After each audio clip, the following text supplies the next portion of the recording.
Hey guys, Adrian Clarke here. Welcome to the breakdown. Let's get cracking and analyse what turned out to be a fantastic 5-0 win for Arsenal against Leeds United. We had a little bit of everything really, didn't we? In terms of seeing Gyökeres ahead of kick-off. What a moment that was. Hairs on my arms, my neck, they stood on end. It was absolutely amazing. Just to see his smile was incredible. See what it meant to him.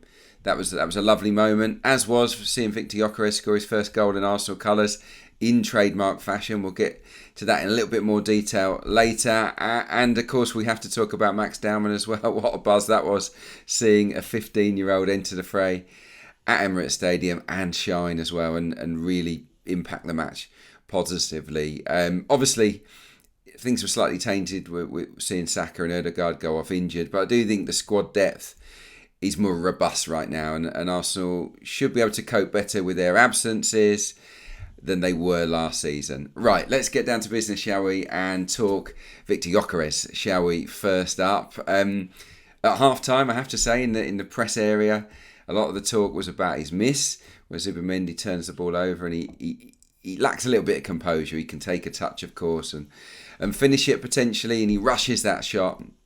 And people were saying that he looks a little bit on edge. He feels like he's under pressure already.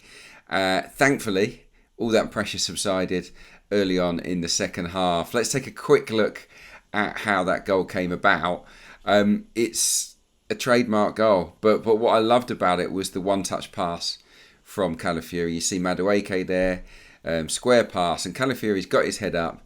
He knows where the space is, and he knows where Viktor Gyokeres wants to run. And he's always on the move, Viktor. And he was always going to get there first. And once he's in that position, it is almost as if it's a one-on-one. He's so good in those scenarios, driving towards goal and then chopping back and lashing a strike into the back of the net. So it was a brilliant way for him to get off the mark. And then, of course, the icing on the cake towards the end, where he absolutely lashes home a penalty. That's 28 successful penalties from 29 attempts since the start of 2023-24 season, which is pretty good, isn't it?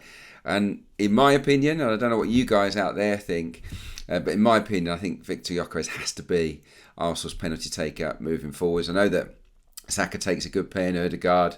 I'm sure that Declan Rice would be very, very reliable from the spot as well. But for me, it's kind of a no-brainer with that return that Gyökeres gets the pens moving forwards. And it's, you know, if you've got a striker that's getting extra goals, bonus goals, his tally is edging towards 20 nice and quickly, hopefully, this season, then it means that the number 9, or number 14 in this case, is confident. And that is obviously so important. I also want to highlight his work rate. You might have seen this on the thumbnail. I've got some stats to show you in regards to his physical output. And those inside the stadium will be able to see. He's always on the move. He's always charging around, pressing and looking to get the ball. He doesn't have that many touches, Gyökeres, in truth, but it's not for the want of trying. Let's have a look at some of these numbers then. And they are absolutely nuts. Our friends at Opta have got these for us. Distance covered, the most of any Arsenal player, more than Rice, more than Zubimendi. Really unusual for a striker to run that much. Sprints, I'm not surprised at, because strikers have to run intensely. Ahead of Madueke there, intensive runs, way ahead of Declan Rice. It's an awful lot, over 300 of those. This is the one that really stands out to me though. Off the ball runs, 40 of them. The next closest was Calafiori and Madueke with 16. And obviously, we didn't find him with all of those runs, not even half of those runs, but he's making them. And that is a brilliant, brilliant sign. And pressures, that's where you go and press someone. 27 of them. Next closest, interesting to see, it's Max Dowman, who was only on the pitch for half an hour. He really does work hard out of possession as well. So those numbers are pretty insane, I think. He also had the second fastest top speed, just a smidgen behind Noni Madueke. But yeah, he was way over 34.5 kilometres an hour, which is pretty quick. So yeah, Viktor Gyokeres, not just a goal scorer, he'll also offer lots and lots of work rate. One of the other things tactically I wanted to talk about today is how we passed it. I thought we passed it much, much better. There's some brilliant switches of play. I mean, there's one from Timber early on in the game, out to Madueke, Gabriel, out to Saka. Some really, really nice switches of play again. But in general, I just felt everything was more controlled than it was at Old Trafford. Our stats, I think it was 91.5% pass accuracy, and that's very, very good. 10 players out of the 16 that would have been used finished with over 90% in terms of pass accuracy. So, Leeds came trying to be robust, trying to be aggressive, and we handled it. We were very, very press resistant. I thought when we played out from the back, we were excellent in this game. And I do want to highlight a couple of examples for you. So let's start with this one where David Raya has the ball. And you'll see Declan Rice, he initially starts out of the picture. He's gone with a high starting position. But that big space has been left open by Arsenal on purpose. And Declan Rice, at the very last minute, when David Raya has the ball at his feet, sprints back. No one can get near him. And Raya just plays it to Rice. And he goes simply, moves the ball on to Jurrien Timber, and Arsenal get out. And it looks very easy, but that's a well orchestrated move. This one is in the second half. He makes his run late again, but this time they read it, and the player has marked him. And there's nowhere really for David Raya to go. Calafiori, you see there as well. He's just behind Declan Rice, and he's got a role to play here.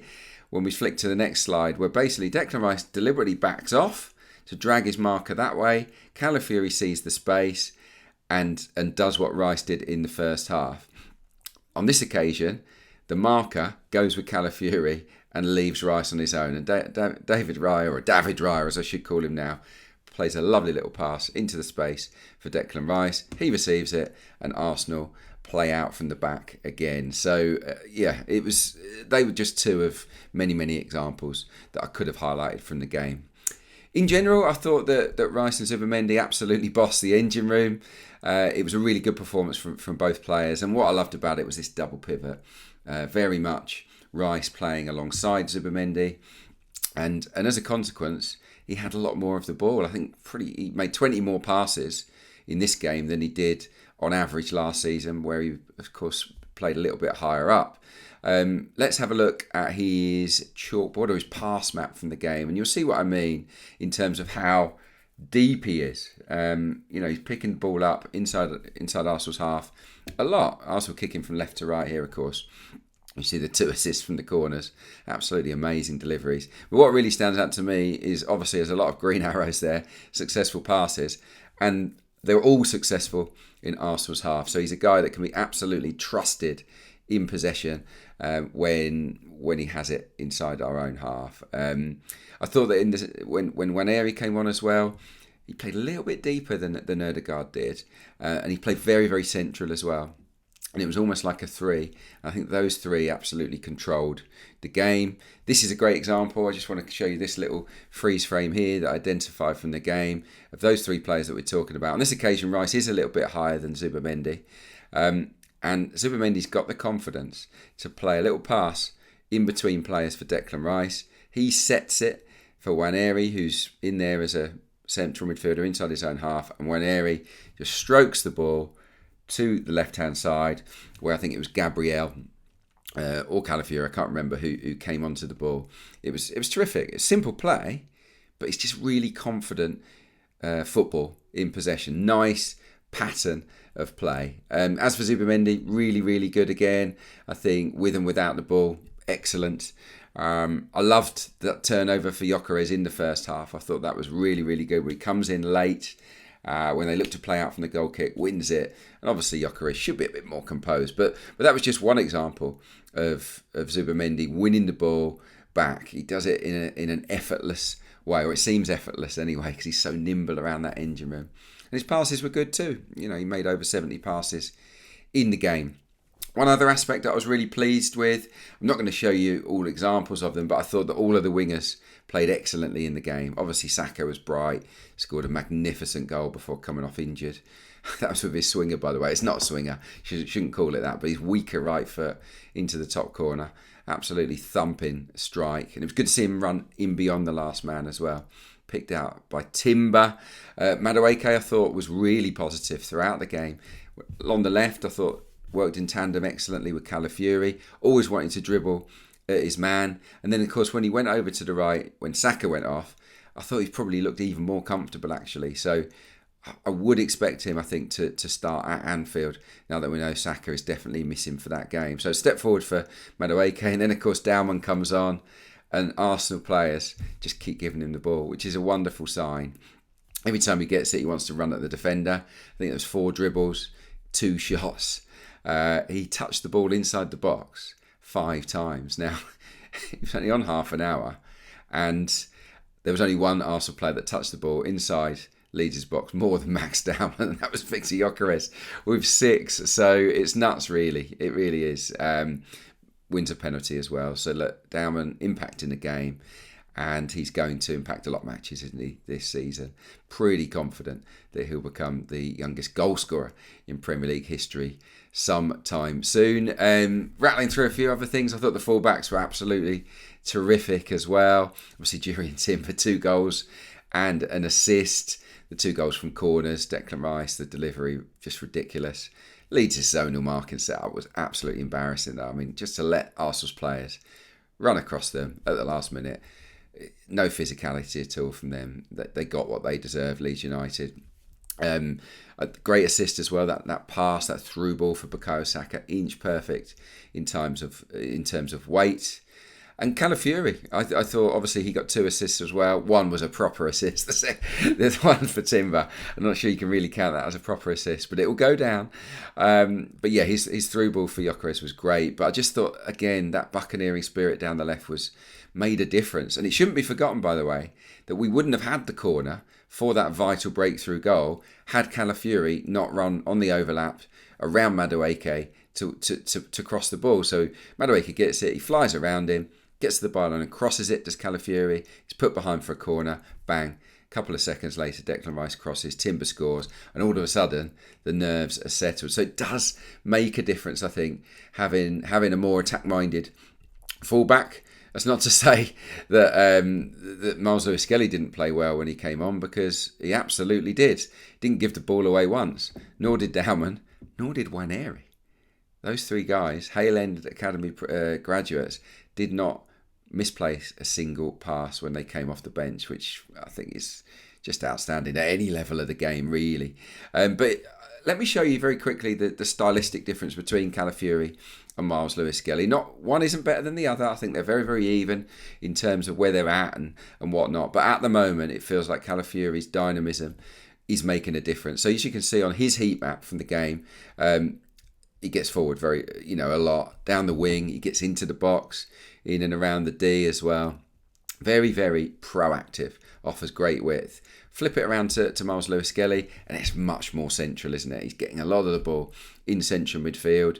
As I said, looked after it superbly. I thought he played ever so well when he came on, but you lose a little bit of that dynamism and flair and the way we can stretch teams when Calafiori is out there. So yeah, it's just that's the difference. And at the moment, Mikel Arteta is going with that. 1 or 2 stats. I won't get them on the screen, but I'll just sort of tell you about them. We were really physical in the game. 59.3% of our duels were won. And in the air, pretty much unstoppable. 76.5% of aerial duels, Arsenal won. We scored with only 5 shots on target, which you can say is super efficient, or you could say maybe we need to create a bit more. I don't know, whichever way you want to look at that. But we were efficient. And it should also be noted that beyond the 20-minute mark, where Leeds started okay, beyond that 20-minute mark, they didn't have a shot. There's 0 XG from Leeds from 20 minutes onwards. So again, very, very secure performance. So just sort of sum it up, lots and lots of positives. Yeah, areas to work on, of course, but I thought the patterns of play were really coming with our distribution. Some really nice moves, particularly when playing out from the back. I thought we were much better in terms of aggression. We had more control on the game than we did against Manchester United. And yeah, look, it was a real shame that we lost Saka, that we lost Ødegaard. But I do think that the team can head into that game at Liverpool in pretty confident mood, because everyone really contributed to a handsome victory. So there you go. That is my breakdown of Arsenal 5, Leeds United 0. I hope you enjoyed it. Please do carry on watching. Tell your friends. Subscribe if you can. I'll be back soon with some more analysis, I'm sure. Bye for now.